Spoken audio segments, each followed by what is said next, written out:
फिर एक पॉडकास्ट में इंजीनियर मोहम्मद अली मिर्ज़ा साहब फरमाते हैं कि जी एक फिर मैं बताऊं कि वो कैरी डब्बा, अब वो कैरी डब्बा के ऐसे करके कह रहे हैं जैसे कैरी डब्बा नहीं कोई मर्सिडीज़ की बात कर रहे हैं। नाज़रीन वो कह रहे हैं, तो वो इंटरव्यू जो कर रहे हैं वो साहब पूछते हैं कि ये कोई प्रोटोकॉल है?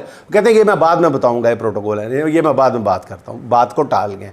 नाज़रीन वो मैं आपको वजाहत कर दूँ कि जिस कैरी डब्बे में उसका मकसद ये है कि कैदियों पर इमरान खान की और इमरान खान की कैदियों पर नज़र ना पड़ सके, इसलिए उनको कोई सहूलत नहीं फराहम की जा रही। और ये जो कैरी डब्बा जिसका वो तंज़िया अंदाज में बात कर रहे हैं कि जैसे पता नहीं क्या हो गया है, वो कैरी डब्बा नाज़रीन 2004 या 2005 में जेल में आया था। यानी अगर वो नया मॉडल भी था तो उसको मेरा ख्याल है कि अब 20-25 साल पुराना वो कैरी डब्बा है जो खटारा है, खटारा, उसमें बैठना भी एक अजियत है, उसमें लेके जाते हैं इमरान खान को। अगली गल सुन लो।